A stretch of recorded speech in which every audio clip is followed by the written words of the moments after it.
4 tahun di Pondok Pesantren Syekhona Muhammad Khalil di Bangkalan. Kemudian saya melanjutkan kuliah ke Jakarta, Fakultas Sastra. Kemudian saya belajar sejarah dan filsafat Islam di Zaytuna Institute di Hayward di California. Hampir 5 tahun saya tinggal di Amerika. Ketika kejadian gedung ditabrak pesawat yang kemudian tumbang, serobu gak bisa. Nah, ini kan gula tepang bedeneng Amerika.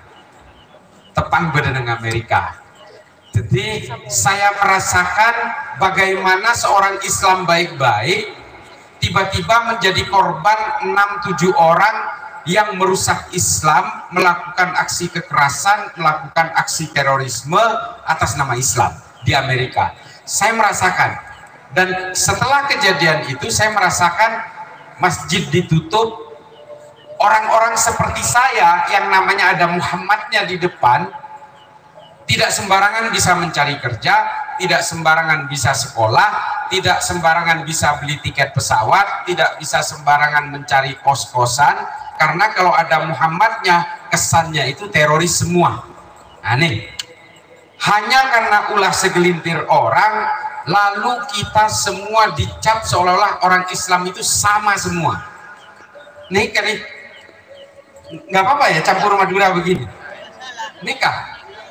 Nah, nikah banyak juga kejadian seperti ini yang kemudian seolah-olah orang Islam itu sama seperti dengan sosok yang biasanya tampil seolah-olah orang Islam itu sama semua. Nah, kijeng orangnya pandai boleh. Jadi banyak saya merotes, loh Gus Islah ini kalau saya lihat di YouTube kok kayaknya tinggi nih. Loh iya ya kelihatan tinggi, kalau di TV itu kan kelihatan separoh. Separohnya tinggi, saya memang separohnya pendek masalahnya. Sokon saya pandai.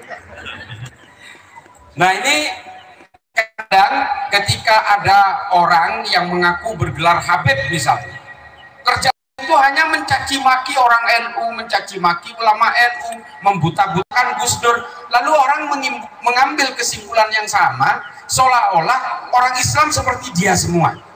Ini banyak Pak.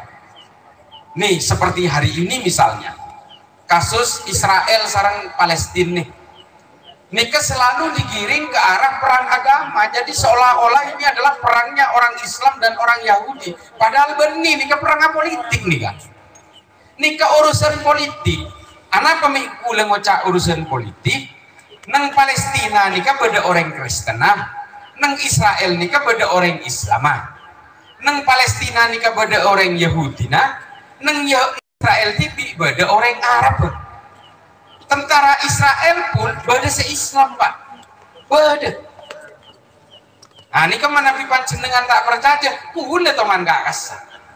Bahkan saya pernah bertemu langsung dengan seorang tentara Israel yang beragama Islam dan keturunan Arab. Saya bertemu itu. Dan bahkan ketika saya pernah ada konferensi di Amman, di Yordania, utusan Israel itu datang dan dia itu Muslim tak. Jadi tepang prei rapat nih ke tepang istirahat.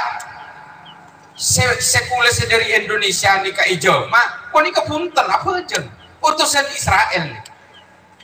Asmaipun Ismail Hannan, orang Islam, tentara Israel.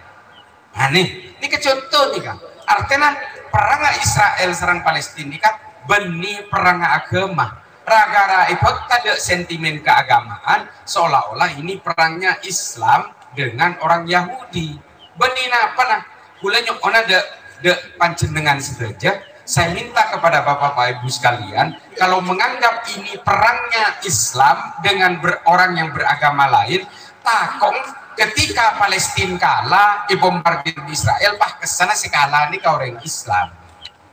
Menapi pada orang Palestina sekejam da orang Israel, sampai igel-togel mayada orang Israel, takong nyangku nika kelakuan orang Islam. Benih Pak, nika perang politik nika. Perang antara orang Palestina dan orang Israel ini sudah terjadi ratusan tahun. Bahkan sebelum agama Islam ada, bahkan sebelum agama Kristen muncul, perang di Baitul Maqdis atau di Yerusalem ini sudah terjadi. dimulai 1000 tahun sebelum Masehi. Nih, sebelum agama Kristen nih muncul, 1000 tahun sebelum ini kan banyak perang di Yerusalem nih kan. Dimulai oleh seorang kaisar dari Romawi namanya Titus Vespasian. Ini kalau atokar nih kan, perang. Sampai bersebutan dari As-Soffah. As-Soffah ini kan khalifah yang dalam Islam. Ini kan nyebut Baitul Maqdis itu otama kota Yerusalem ini dibangun dengan lautan darah yang bertumpuk-tumpuk. Margana kota nikah Yerusalem otama Israel nikah tidak pernah berhenti dari perang. Mulai zaman dimin ampun 3000 tahun ampunan. Siapa perang nang nikah. Ate gante moson. Mungkin orang Israel sarang Romawi, orang Arab sarang orang Israel, orang Bizantium sarang orang Eropa. Perang ini toh. Tidak biasa nikah wilayah perang. Nah nikah.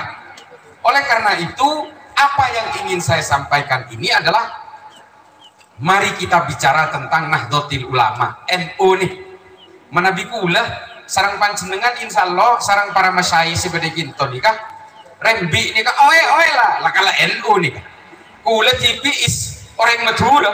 Wah nikah manabi tanya aki agama apa benih Islam NU. Nah nih. Jadi NU nikah ampun lah sudah hampir menjadi budaya yang mengakar. Nah beri nikah kula cerita tadi. Saya kemarin itu selama 3 hari terakhir ini memang ada kesibukan yang luar biasa. Berusaha mengawal ada orang Madura, ada Nahdiyin yang ingin ditunjuk menjadi calon wakil presiden. Nah nikah. Kula semak sarang nikah, sarang Pak Mahfudnya mana? Semak kula. Nah nikah ada traumanya juga Pak Mahfud itu. Sebenarnya pada waktu hari Senin kemarin sudah jelas dia akan ditunjuk menjadi cawapresnya Ganjar oleh Bu Mega.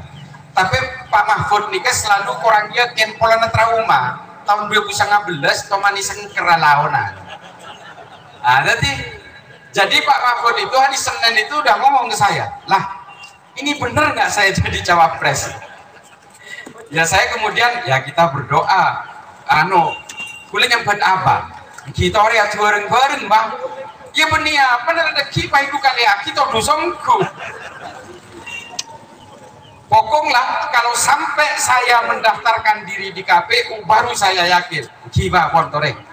Jadi saya ikut serta di pengawalan itu, saya menjadi penghubung dengan PDIP dan Pak Mahfud. Jadi empon cara kancer nih kah? Termasuk deg-degan kita kalau potongku. Sempat muncul beberapa calon lain yang akan ditunjuk katanya, tapi alhamdulillah repot. Hingga akhirnya menjelang deklarasi jam 4 sore Pak Mahfud dipanggil sarang Bu Mega. Nah nikah deg-degan nikah. Nikah panggil nikah untuk memburung nama Madati. Nah nikah. Akhirnya ya udah bismillah jalan. Saya dampingi dan ketemu dengan Bu Mega ketika itu. Pertemuan 2 jam. Keluar Pak Mahfud cecek sombong. Keluar dari pertemuan Bu Mega dari rumah Tengku Umar itu Pak Mahfud. Dia gimana bahasnya lah? Wah wah sombong. Setelah ada kejelasan ini kok kayaknya saya ya ini. Akhirnya lah saya malam ini mau ketemu dengan ketua-ketua partai koalisi.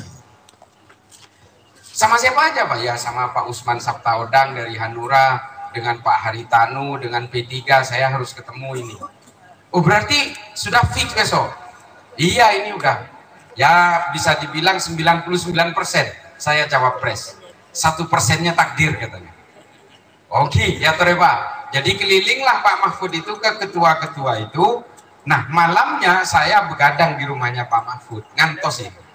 Nah terus akhirnya Pak, usul saya satu, kalau mau dibuatin baju dan mau diukur badannya jangan mau. Jangan mau, takut kejadian lagi sudah ngukur baju ternyata batal. Nah ini yang paling saya takutkan. Terus Pak Mahfud bilang, enggak lah, saya nggak mungkin ngukur baju. Karena sama Bu Mega, saya suruh pakai baju yang dulu sudah sempat diukur. Nah, Masalahnya baju itu ada di ibunya di Surabaya, sehingga akhirnya baju itu diambil dari Surabaya untuk dipakai dipakai ke pendaftaran ke KPU. Jadi pendaftaran ke KPU itu pakai baju yang dulu batal itu.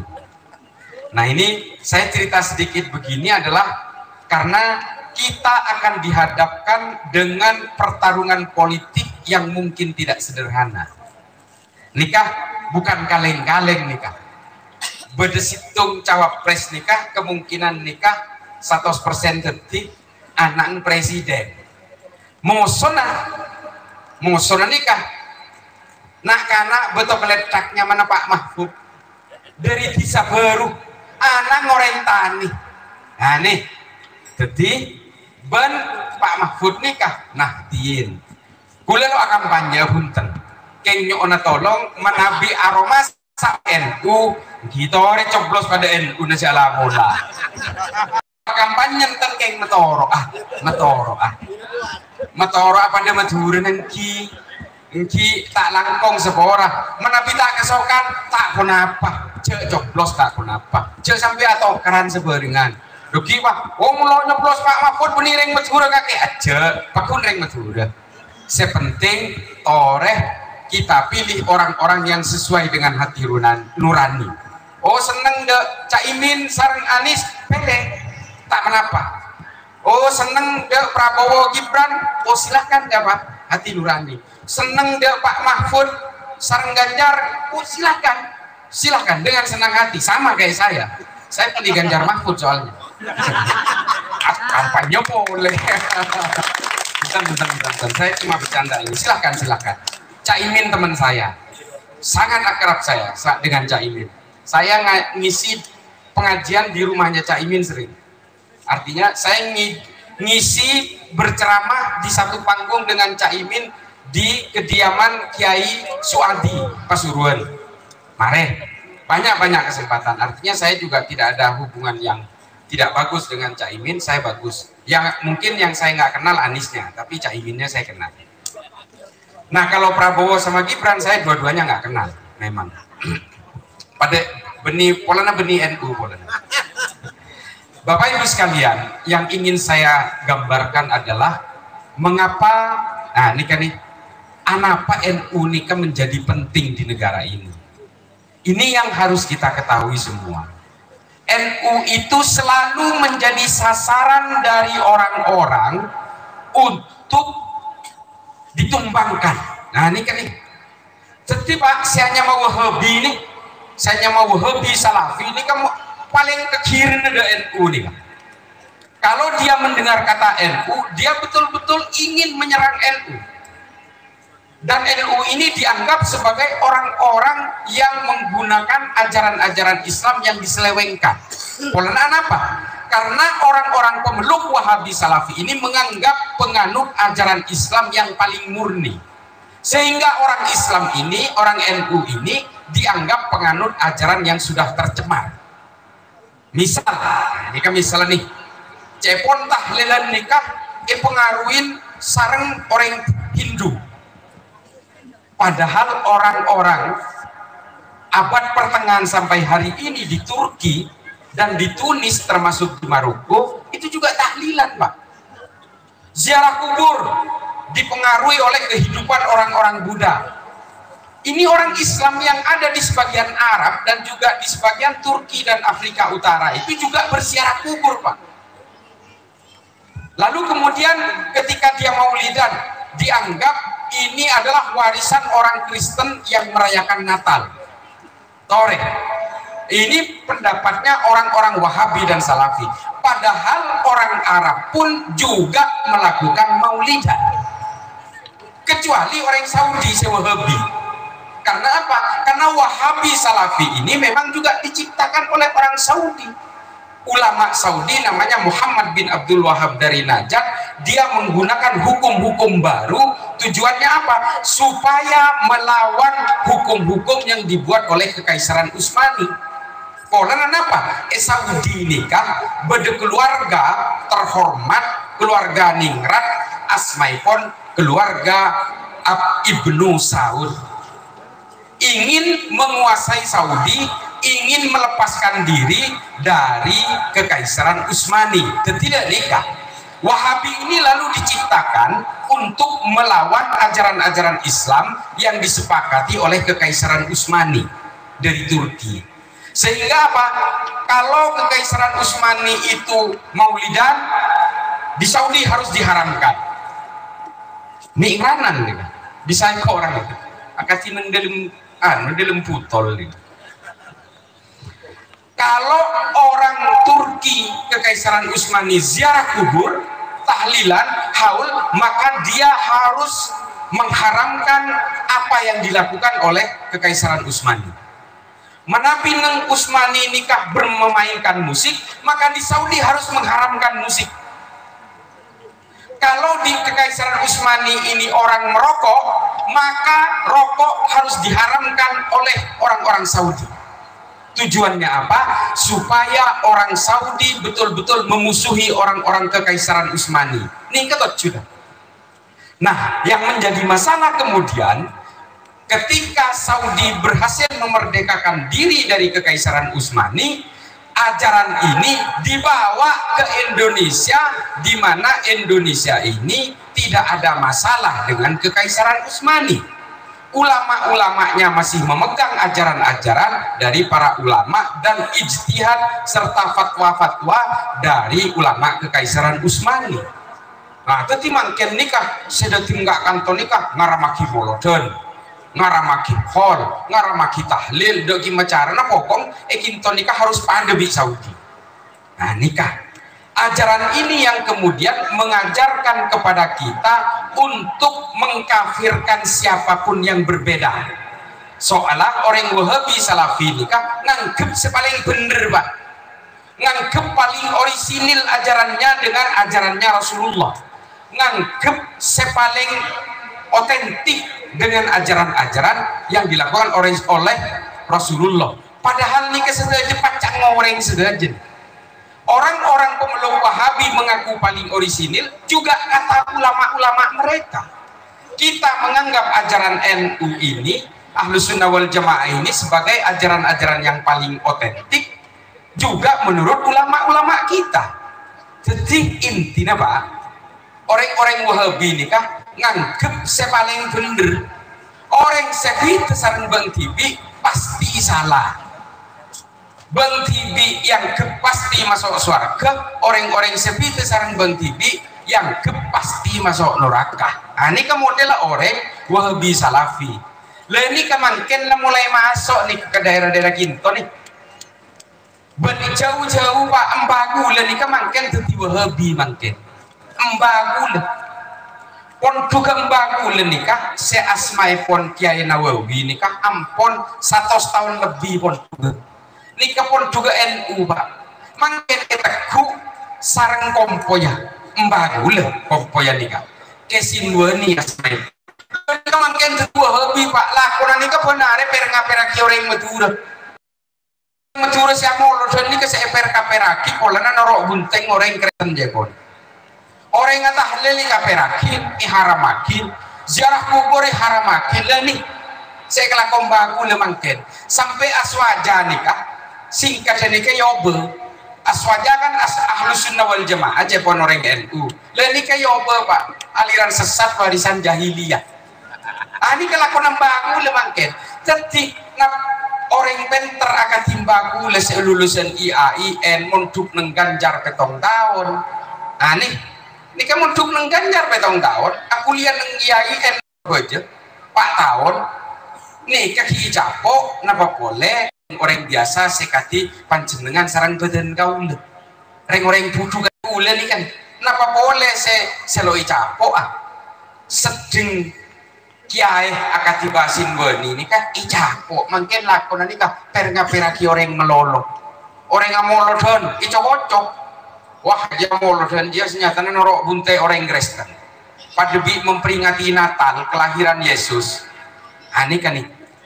Jadi ajaran-ajaran seperti ini yang sekarang ini berusaha dijejalkan kepada kita sehingga kita pada akhirnya sibuk menghitung dosa orang lain. Nih kan nih artis hijrah nih ini nak karena ada mode kan pada oning artis hijrah wajimin masa banyak tuh sana. Setelah dia menemukan ajaran ini lalu dia sibuk menghitung dosa orang lain.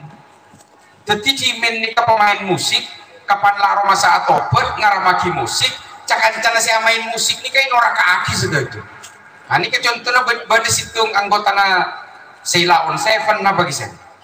Mungkin ini kan cakan-cakan saya main musik ini saya kan norak kaki sudah itu.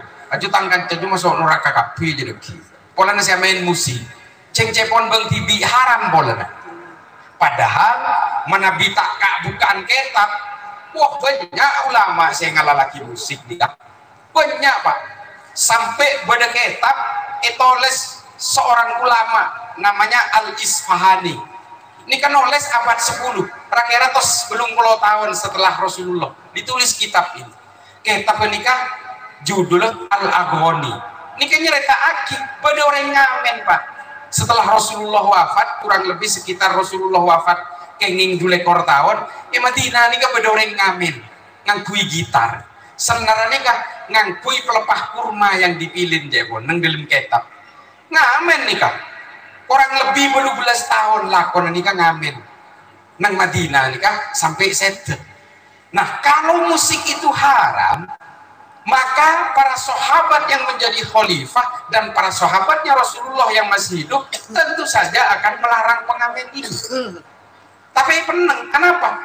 Berarti musik itu tidak haram. Kok mungkin para sahabat dari Rasulullah nikah mendiamkan perbuatan-perbuatan yang dianggap haram kalau memang itu haram. Nah nikah mungkin nikah Wahabi nikah macam-macam pak. Selain ngaramaki musik nikah bang nikah haramaki. Bank pun diharamkan dianggap riba toh. Bank Mandiri, Bank BCA apa nikah haramaki saja. Bank konvensional BCA, Mandiri, BRI haram. Nah ini kan ajarannya Wahabi. Padahal Bang TV ini kan ngubungi nase, saya ini kan ngakui PC, saya keluar lagi sarang ngebank tore. Uang kertas itu produk bank. Padahal dalam konsep fikih itu namanya tabiun. Kalau di hulunya haram, maka di hilirnya juga haram. Bir itu haram pak. Jadi tukang parkir di pabrik bir penghasilannya juga haram. Itu tabiun. Ah makin punten orang Wahabi ini kan ngaramaki bank tapi pesennya keleles benar. Malah jadi tompok nih kan. Ngubungi mobil, itu orang Wahabi kelakuannya seperti itu karena konsep fikihnya tidak tahu. Nah masalahnya apa? Riba haram iya. Apakah bank masuk riba? Ini yang harus diperdebatkan karena ini adalah hal-hal yang bersifat mutaghayyirat. Kita setuju dengan riba haram, setuju nah. Tapi menabi bank nih kepakai haram lagi saja. Kula nyok tolong ngatanya menabi ongke haji atau umroh jangan numpak pesawat. Abur jagoy ajalan soko ke Mekah jalawola. Karena pesawat itu semua dibeli dengan cicilan berbunga. Tak ada maskapai penerbangan nikah membeli dengan uang kontan atau dengan secara tunai lunas, nggak mungkin, semuanya nyicil itu. Maka kalau kita mengharamkan dan menganggap bank itu riba, maka kita tidak boleh naik pesawat numpak bareng haram pak, tak kehenge. Nah oleh karena itulah kemudian Majelis Ulama Mesir Darul Iftah menghalalkan bank konvensional supaya kita tidak menjadi orang-orang munafik. Mengharamkan bank dianggap riba tapi produknya dipakai setiap hari. Ini kan banyak mungkin. Awalnya ini ke teller ya bang, wow sampurna gajinya raja, keduan kendaraan, keduan compok. Karena dia mendapatkan pemahaman ini, kamu harus keluar dari bank, haram gaji kamu, keluar pak. Jadi ojek online keluar, jadi supir Grab. Akhirnya dia keluar lagi, karena di situ ada OVO pak. Pembayarannya pakai bank juga, masih haram juga. Keluar dia, keluar tadi kelakuan hera ajualan habatus sauda pak. Jamu dari Arab, dia pikir itu halal, padahal habatus sauda itu diimpor ke Indonesia menggunakan bank juga. Tore, pahlawan apa nih kak? Mulai semen ke material bangunan compong. Memang pabrik semen nggak pakai bank. Ngurus KTP ke kelurahan. Memang gaji karyawan kelurahan itu tidak lewat bank transfernya. Oh, harus pakai bank syariah. Loh, apakah bank syariah itu tidak berinduk kepada Bank Indonesia? Tore, ada debat di kulo mana bi orang gue sing ngaramaki bank konvensional. Maka kemudian Majelis Ulama Mesir yang namanya Darul Iftah, daripada orang Islam di seluruh dunia ini menjadi orang munafik, maka bank konvensional tidak dimasukkan ke dalam riba. Riba itu adalah sifat yang meminjam uang yang kemudian bunganya berlipat-lipat dan melewati jumlah modalnya berkali-kali. Nah, nikah ini yang harus kita lakukan. Tapi kenapa kok orang-orang Wahabi ini selalu mengharamkan riba ini yang dijadikan sebagai bahan ceramah dan bahan fatwanya? Kenapa? Karena mereka ingin memecah belah kita, Pak. Tujuannya apa? Untuk menguasai negara ini, untuk menumbangkan NU. Makanya mereka itu selalu apa yang diutarakan itu selalu membuat fatwa-fatwa haram kepada apapun yang dilakukan oleh NU. Ubudiyah dan amaliyah NU selalu diharamkan oleh mereka. Karena apa? Barang siapa yang ingin menguasai negara ini, maka dia harus bisa menumbangkan NU lebih dulu. Nih kerumus Pak. Bapak Ibu sekalian, jadi panjenengan nikah sedaja, orang-orang NU, orang-orang Nahdien nikah, sampean itu adalah bagian dari yang bisa menjadi paku di negara ini. Tada sampean nikah, negara ini kerobu Pak, ada Pancasilaan Pak. Pancasila ini ada kenapa namun ada NU, ada kesaktian Pancasila, mana ada NU. Tore, NU tidak mau mengakui Pancasila sebagai falsafah negara misalnya. Legu nikah adu roso negara nikah. Karena apa? Karena NU ini menjadi penting bagi negara ini karena NU adalah organisasi terbesar berbasis keislaman satu-satunya yang selalu punya tekad politik ingin menjaga Pancasila dari tumbangnya di negaranya sendiri. Nika NU nih, mulai jimin Muhammadiyah nika ki buruan sing ngakoni Pancasila kenging 11 tahun. NU nika para 40 tahun sing ngakoni Pancasila. Tore. Dan NU, nah nikah beda orang barat, asmaipon fil karusu. Nikah sarjana orang Arab nikah, orang barat nikah dari Tillman Scholar University nikah. Sarjana nikah doktor orang Benter melakukan penelitian 3 tahun di sini tentang mengapa sih kok Nahdlatul Ulama ini nikah.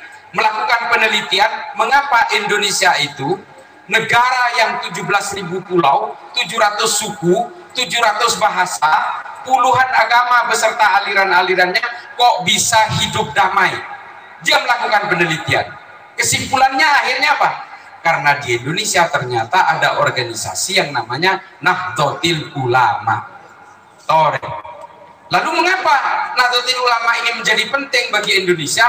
Satu, hanya Nahdlatul Ulama yang siap hidup berdampingan dengan siapapun yang berbeda. Nikah orang NU nikah. Orang NU nikah biasa Pak. Atau tangkes sareng cenah. Enten biasa.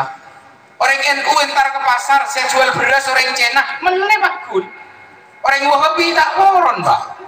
Tak poron. Orang NU biasa. Atau geng sareng cenah, atau geng sareng orang Hindu nikah biasa.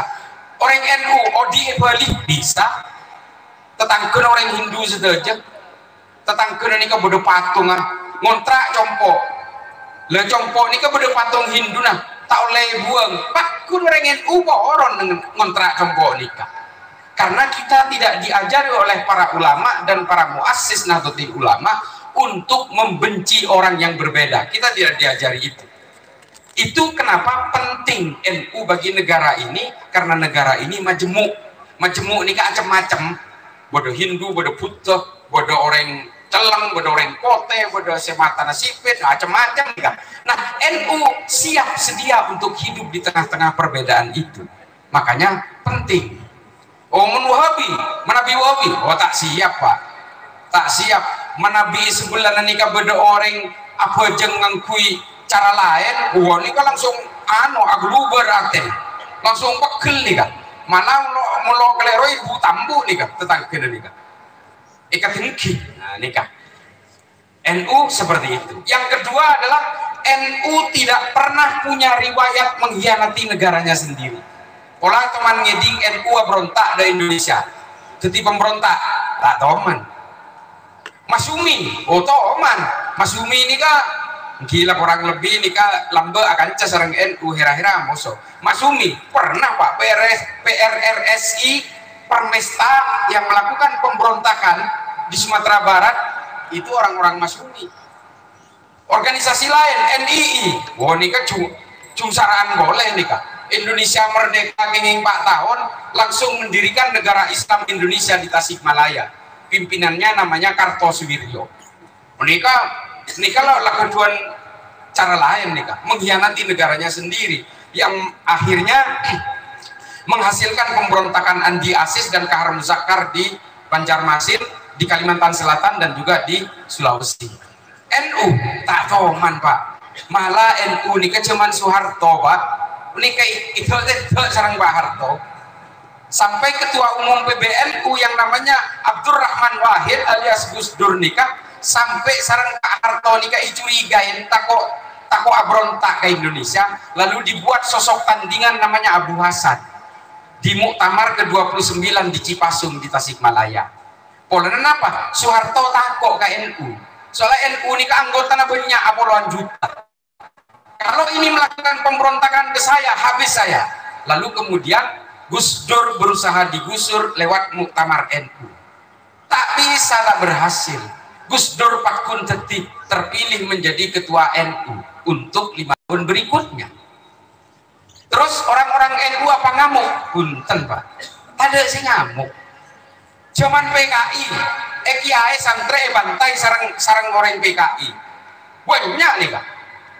Buan saya bantai paten. Ketika orang NU males, gak orang-orang PKI dianggap melanggar HAM. Gitu deh, mau orang NU. Asal bawa orang Pak NU Pak.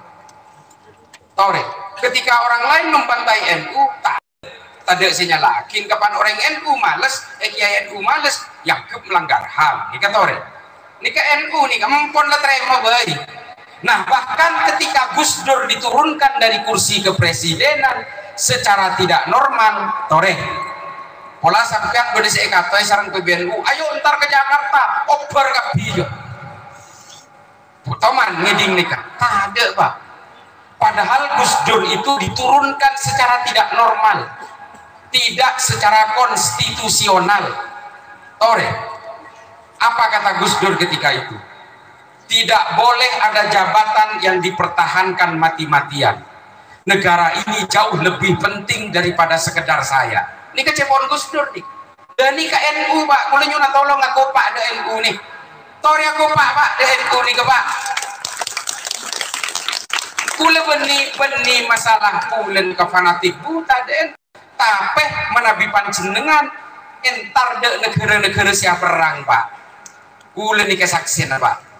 Kule nih ke Afrika lah di belian pon. Sampai tak kira ntar ke Afrika lah apa sampai. Tidak mungkin bapak-bapak ibu ke Afrika. Saya ke Afrika Pak. Saya ke Somalia, ke Nigeria, ke Republik Afrika Tengah, ke Kenya, ke Sudan, ke Mali, ke Liberia, ke Mozambik, ke Tanzania, Burkina Faso, Niger. Ini kalau mari sudah cian tarik gula. Napa boleh neng Arab nikah? Odo nikah, napa boleh empon lah mari sudah nikah. Saya nyama Oman, Yaman Selatan, Yaman Utara, Mosul, Irak, Suriah, Amman, Yordania, Walid, empon lebat nikah. Sampai ke Afrika Utara, aku lagi guru Leman. Saya baru aja pulang dari Tunisia, perbatasan Libya dan perbatasan Aljazair. Saya baru pulang. Kemudian pulangnya saya mampir ke Berlin, dari Berlin saya ke Abu Dhabi, dari Abu Dhabi saya sempat mampir ke Muscat, dari Muscat baru ke Indonesia. Nikah, empon nikah, sepaling antik negara ini cuma Indonesia. Pakistan, Afghanistan, India, India nih kan malah bulan dulu teman beri kisah. Hanya ingin tahu apa sih akar konflik ini. Kok selalu setiap ada konflik Islam segelero, setiap ada konflik Islam segelero. Padahal ajaran Islam itu tidak pernah mengajarkan kekerasan. Di mana salahnya? Gini ke Pak, Pak. Wahabi ini akar masalahnya itu adalah pemeluk Wahabi Salafi yang memang tidak siap berdampingan dengan berbagai perbedaan. Tore sebut, tore bikule sebut dah. Nyamana teroris nih kan, nyamana organisasi teroris. Somalia nih kan beda nyamana Al-Shabaab. Nigeria nih kan nyamana beda Boko Haram. Republik Afrika Tengah nih kan beda organisasi teror nyamana Seleka. Mali nih kan beda nyamana Gerakan Pembebasan Sahel. Neng Sudan nih kan beda nyamana Hasan Turabi. Neng daerah Suriah nih kan beda nyamana Jabhatun Nusra, Liwaut Tauhid. Neng Pakistan nika beda nyamana Laskar At-Taibah tore nika semua nika Al-Qaeda, ISIS. Indonesia nika apa boleh nika JI, JAD, JAK, JAT, JAS, MIT, MIB, MII, NII, MMI, Khilafatul Muslimin nika sedaja nika organisasi Wahabi Pak. Nika mun beda orang Wahabi seloh terima tore ada debat di gula. Kula nika lakona tenaga ahli dan suspa resa are nika kula mentelik de teroris. Angka teroris yang ditangkap oleh Densus 88 dari tahun 2000 sampai hari ini jumlahnya 2168. Kula 2 hari yang lalu saya berceramah di mana ya Lid? Nah, ajudan saya kemarin berceramah di Bandung 3 hari yang lalu. Waktu itu angka teroris yang ditangkap oleh Densus 2162. Kemarin Densus nangkap lagi 6 orang. Jadi per hari ini 2168. Dari 2168 ini Bapak Ibu sekalian yang ditangkap ini hanya 6 yang bukan penganut Wahabi Salafi. Menabi pada saya tak percaya di paduan bikula. Saya punya datanya. Saya memegang data itu. Dan Wahabi Salafi ini bukan kata saya. Wahabi Salafi ini kata terorisnya. Hanya 6 yang bukan penganut Wahabi Salafi dari 2168 ini. Jadi 2162 itu penganut Wahabi Salafi. 6 ini satu orang Katolik namanya Fernando. Dia meledakkan bom di Mall Sumarekon Serpong karena minta tebusan ke pemilik mall dengan Bitcoin, tidak diberikan, lalu diledakkan mallnya. Nomor 2 Johnson dan Siagian, penganut Kristen Protestan. Dia ingin membakar pos polisi di Jatiwarna, terpapar oleh aliran kiri namanya anarko-sindikalisme. Ini kata di agama Islam, cuma KTP nah Kristen Protestan. Dia terpapar oleh aliran yang tidak mau adanya negara. Alirannya namanya anarko-sindikalisme. Nah 4 tak apa-apa Gi, tak kenapa Gi boleh sebut lagi sempak nih Gi, anggota FPI namanya kelompok Husein Hasni. Dia ingin meledakkan beberapa titik di Jakarta dengan membuat bom di Condet dan Bekasi. Gara-gara Habib Rizik ditangkap waktu COVID kemarin. 4 orang inilah yang ditangkap oleh Densus. Beni NU juga, Beni. Keng Amalia sarang ubudiana pada. Beni anggota NU. Nah, 2162 lainnya siapa? Di Wahabi Pak. Pada orang NU, anggota NU saya tangkap sarang Densus itu 0. Nggak ada sama sekali. Saya saksinya. Mengapa bicara begitu? Kalau ada teroris ditangkap, saya menjadi salah satu orang yang memeriksa Pak. Apa isi kepalanya? Ajaran apa yang bukunya apa yang dibaca? Ini kelakuan nih kan. Jadi kalau kemudian saya mengambil kesimpulan 2162 bahwa dia adalah penganut Wahabi, ya bukan kata saya, itu kata terorisnya. Berarti kamu ini menganut apa? Ya saya menganut faham Wahabi. Ini kata dia. Dan semuanya direkam Pak, ada videonya, ada audionya, ada rekaman tertulis juga. Jadi Nabi pada selok terima orang Wahabi dengan data ini, pon papan kiri gula. Nabi Pak pun tak yakin, ibu tak ke penjara malah mau teroris sekali. Nabi Pak pun lo berjanji tangkap sekali.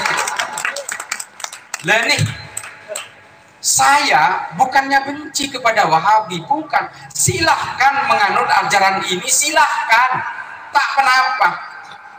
Orang-orang NU tidak pernah diajari untuk gelisah oleh berbagai ajaran yang berbeda.